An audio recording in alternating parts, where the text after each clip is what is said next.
What exemplifies appropriate application of the law of readiness in instruction? Huy! Application daw ng law of readiness, appropriate pa.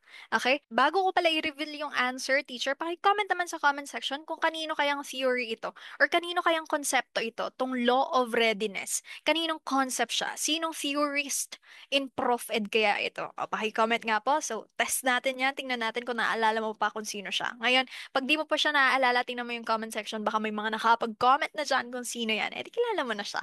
Okay, so ang answer natin dito is letter A, preparing lessons adapted to age level. Bakit po? Appropriate, fit, suitable, di ba? Application, may practice, kailangan yan.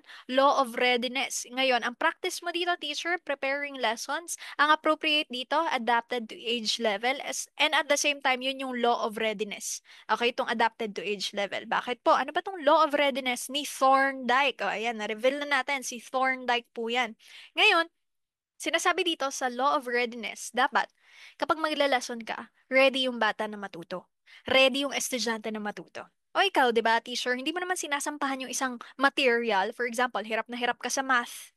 Ngayong let review mo, ayaw mo talaga ng math, hindi mo yan sasampahan kagad hanggat hindi ka ready, hindi mo feel pa na aralin siya. Hindi mo yan sasampahan kagad na aralin. Okay? So, yun lang yun. So, law of readiness. Hindi ka kagad pupunta sa complex concepts kung hindi mo pa kayang intindihin yung simple concepts. That's law of readiness. Okay? Subject's readiness to learn. Ano naman tong effect? Ang sabi lang dito, epekto. Ngayon, if responses to stimuli produce a satisfying effect, they are likely to be repeated. If responses produce an unsatisfying effect, they are likely to be avoided. Kung nagbigay ka ng activity, make sure mo na yung activity na yon ay magkakaroon ng maganda at positibong epekto sa mga estudyante mo. Yung learning event na yon, yung learning activity na yon. Okay?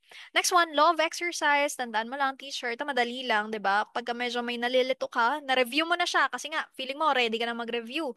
Tapos, inulit-ulit mo pa yung pagre-review, repetition, practice, that's law of exercise. Kasi mas mareretain mo yung knowledge. And these are the laws of learning. Okay? According to Thorndike. Ito po ang spelling niyan, Thorndike. Okay?